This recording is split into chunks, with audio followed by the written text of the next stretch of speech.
ৰোজাৰ ঈদৰ পিছত শাওৱাল মাহৰ 6টা ৰোজা ৰাখাৰ আটাইতকৈ সহজ নিয়মটি মই ধুনীয়াকৈ বুজাই দিম।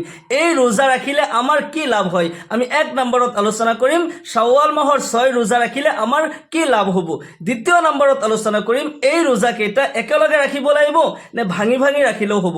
তৃতীয় নম্বৰত যিসকলৰ ৰমজান মাহত ৰোজা কাজা হৈছে তেওঁলোকে আগতে কাজা ৰোজা ৰাখিব নে শাওৱালৰ ৰোজা ৰাখি কাজা ৰোজা পিছত ৰাখিব, এইখিনি আমি আলোচনা কৰিম। ইয়াৰ পিছত এই ৰোজাৰ নিয়ত আপুনি কেনেকৈ কৰিব লাগিব, আৰবিত নিয়ত কৰিব লাগিব নে অসমীয়াত নিয়ত কৰিলেও হ'ব, এই নিয়ত মই ধুনীয়াকৈ বুজাই দিম। ইয়াৰ পিছত যদি আপুনি 1 বছৰ এই ৰোজা ৰাখিছে প্ৰতি বছৰে ৰাখিব লাগিব না নাই, গোটেইখিনি মাসাইল আমি ধুনীয়াকৈ আলোচনা কৰিম। মোৰ প্ৰিয় দিনী ভাই বন্ধুসকল, মোৰ অতি শ্ৰদ্ধাৰ মা আৰু ভনীসকল, ৰমজানৰ পিছত শাওৱাল মাহৰ এই 6টা ৰোজাৰ ইমানেই ফজিলত হয় হাদিস শৰীফত আহিছে।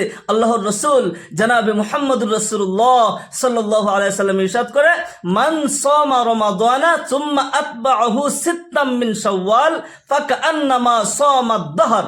যে ব্যক্তি মাহে ৰমজানৰ ৰোজা ৰাখিলে ইয়াৰ পিছত শাওৱাল মাহৰ 6টা ৰোজা ৰাখিলে তেওঁ যেন গোটেই বছৰটো ৰোজা ৰাখিলে। আল্লাহু আকবাৰ। যদি আপুনি ৰমজান মাহৰ ৰোজাও ৰাখিছে আৰু শাওৱাল মাহৰ 6টা ৰোজাও ৰাখিছে তেতিয়াহ'লে আল্লাহ ৰাব্বুল আলামিন গোটেই বছৰ ৰোজা ৰাখাৰ সওয়াব আপোনাৰ নামে আমলত দান কৰিব। আল্লাহু আকবাৰ। এই ৰোজাৰ কিমান ফজিলত হয় আৰু এই হিচাপটো কেনেকৈ হ'ল জানেনে?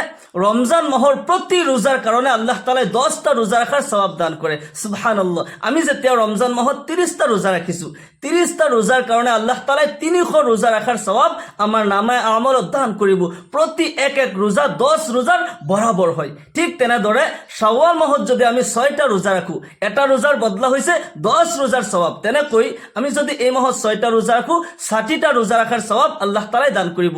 60 আৰু 300 বছৰত 360 দিন আল্লাহ তাআলাই এটা বছৰ ৰোজা ৰাখাৰ সওয়াব আমাৰ নামে আমলত দান কৰিব।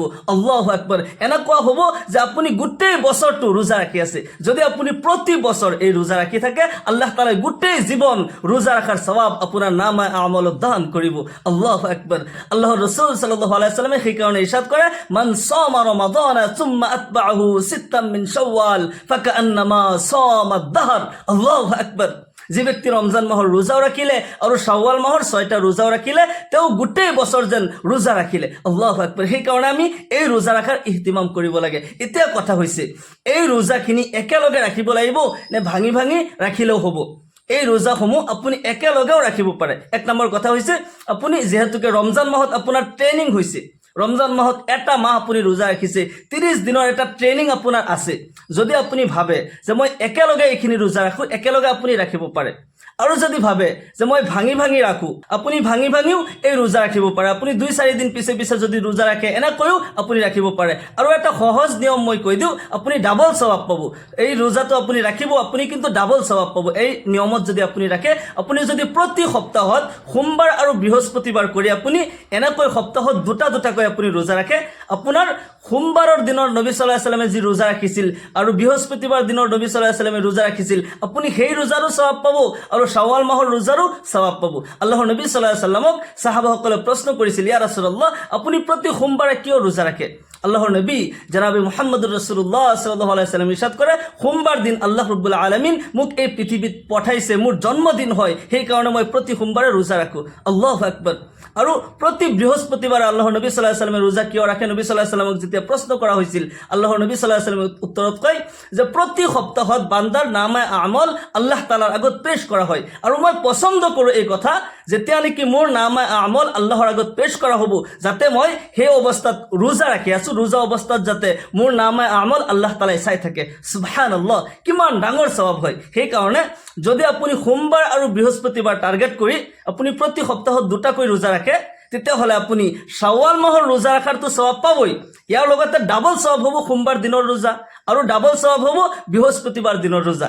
এই নিয়মত আপুনি ৰাখিব পাৰে। আৰু এটা নিয়ম হৈছে নবী সাল্লাল্লাহু আলাইহি ওয়াসাল্লাম প্ৰতি মাহৰ আয়ামে বীজৰ 3টা ৰোজা ৰাখিছিল। এই ৰোজা ৰাখা সুন্নত হয়, নাৰাখিলে গুনাহ নহয়। যদি আপুনি আয়ামে বীজৰ 3টা ৰোজাৰ ঠাইত আপুনি এই ৰোজাও ৰাখে, অৰ্থাৎ শাওৱাল মাহৰ 13, 14 আৰু 15 এনেকৈ যদি আপুনি এই 3টা ৰোজা ৰাখে তেতিয়াহ'লে শাওৱাল মাহৰ ৰোজাও হ'ব আৰু আয়ামে বীজৰ 3টা ৰোজাও হৈ যাব, তথাপিও আপুনি ডাবল সওয়াব পাব। এই নিয়মত আপুনি ৰাখিব পাৰে। আৰু শাওৱাল মাহৰ 6টা ৰোজা কিন্তু নফল ৰোজা হয়। এই ৰোজা নাৰাখিলে কোনো গুনাহ নহয়, কিন্তু যদি ৰাখে তেতিয়াহ'লে কিমান সওয়াব? এটা ৰোজা ৰাখিলে 10 গুণ আল্লাহ তাআলাই সওয়াব দান কৰিব, 10টা ৰোজাৰ সওয়াব দান কৰিব। আৰু এই ৰোজা ৰাখাৰ কাৰণে ৰমজানৰ ৰোজাৰ যি সওয়াব, এটা ৰোজাৰ বদলা হৈছে 10টা ৰোজা। শাওৱাল মাহৰ এটা ৰোজাৰ বদলা হৈছে 10টা ৰোজা। এই নিয়মত এটা বছৰ ৰোজা ৰাখাৰ সওয়াব আল্লাহ ৰাব্বুল আলামিন অতি সহজত আমাৰ নামে আমলত দান কৰি দিব। আল্লাহু আকবাৰ। আল্লাহ তাআলাই অফাৰ দিয়ে, আমি ল'ব লাগে, আমি সহজভাৱে এই আমল কৰিব পাৰোঁ। আৰু বহুতেই এনেকুৱা চিন্তা কৰে, যিহেতুকে ঈদ গৈছে, এতিয়া ঈদ যোৱাৰ লগে লগে আলহী ঘৰত যাম, আমাৰ ঘৰত আলহী আহিব, যদি আমাৰ ঘৰত আলহী আহিছে মই ৰোজা ৰাখিছোঁ, কিবা দেখাত বেয়া লাগে, বা মই কাৰোবাৰ ঘৰত গ'লে তেওঁলোকে কিবা খাবলৈ দিব, মই যদি কওঁ মই ৰোজা ৰাখিছোঁ, তেতিয়াহ'লে আলহী ঘৰত যোৱা নোযোৱা একেই কথা হ'ল। যদি আপুনি ভাবে 2-4 দিন পিছত আমি ৰাখোঁ, এনেকৈও ৰাখিব পাৰে। আৰু ঈদৰ পিছে পিছে যদি ৰাখে আপুনি ৰাখিব পাৰে, মাজে মাজেও ৰাখিব পাৰে, আৰু প্ৰতি সোমবাৰ বৃহস্পতিবাৰেও ৰাখিব পাৰে। আয়ামে বীজৰ ৰোজাৰ লগত মিলাইও আপুনি ৰাখিব পাৰে। এই ৰোজা আপুনি যিকোনো নিয়মত ৰাখে, কিন্তু শাওৱাল মাহৰ ভিতৰতেই কিন্তু এই ৰোজা আপুনি ৰাখিব লাগিব।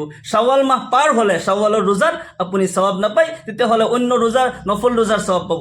এতিয়া আৰু এটা কথা হৈছে যে যদি আপোনাৰ ৰমজান মাহত ৰোজা ভাঙা হৈছিল, আমাৰ মহিলা মাহফুনীসকলৰ পিৰিয়ড থকাৰ কাৰণে 3টা 5টা 7টাকৈ বহুত মহিলা মাহফুনীসকলৰ ৰোজা ভাঙা যায়, তেতিয়াহ'লে আপুনি ভাঙা ৰোজাখিনি, ৰমজানৰ ফৰজ যিখিনি ৰোজা কাজা হৈছে, সেই ৰোজা আগত ৰাখিব নে শাওৱালৰ ৰোজা আগত ৰাখিব?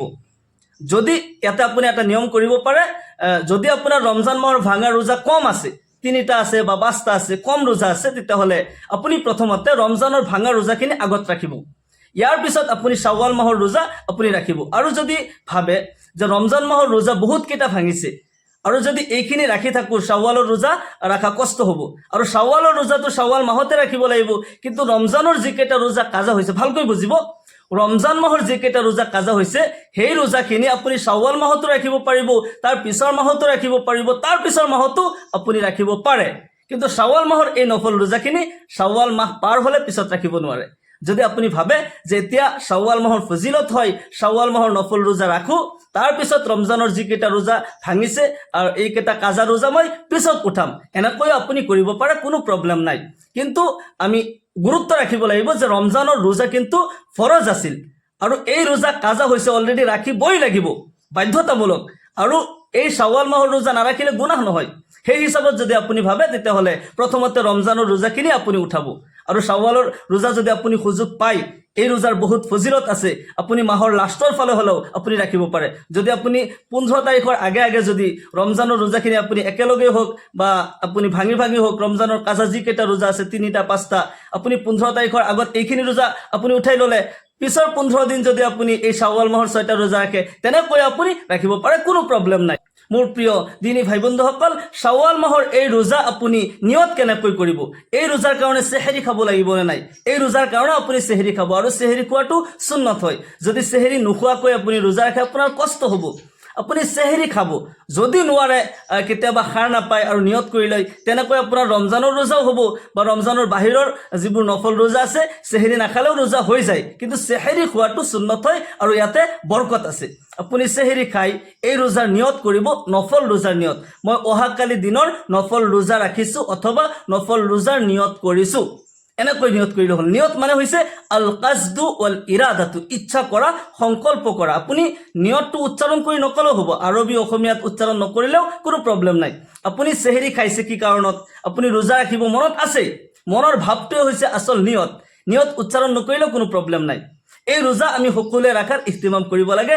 এই ৰোজা ৰাখিলে আল্লাহ তাআলাই এটা বছৰ ৰোজা ৰাখাৰ সওয়াব আমাক দান কৰে। মহান আল্লাহ তাআলাই আমাক সকলোকে বেছি বেছি ইবাদত কৰি আল্লাহ তাআলাৰ সন্তুষ্টি হাসিল কৰাৰ তৌফিক দান কৰক। অৱশেষত মই এটা কথা কওঁ, আমি যে ৰমজানৰ মাহ পাৰ কৰিছোঁ, ৰমজান মাহত আমি ৰোজা ৰাখি যি অৱস্থাত নেকি আমাৰ হালত আছিল, আমি ৰোজা অৱস্থাত চুৰি কৰা নাই, চুগলি কৰা নাই, গিবত কৰা নাই, আমি য'ত নেকি চাব নালাগে আমি তাত চোৱা নাই, আমাৰ চকুৰ হেফাজত কৰিছোঁ, মুখৰ হেফাজত কৰিছোঁ, হাত ভৰিৰ হেফাজত কৰিছোঁ। কাৰণ সিয়াম মানে হৈছে সৰ্ব অংগৰ ৰোজা, সৰ্ব অংগই যিদৰে ৰোজা ৰাখিছিল আৰু কোনো গুনাহ কৰা নাই, গুনাহৰ পৰা আমাৰ সৰ্ব অংগই বাচি থকাৰ চেষ্টা কৰিছে, ঠিক তেনেদৰে এই ৰমজান মাহৰ সবকটো আমি গোটেই বছৰত আমি ল'ব লাগে।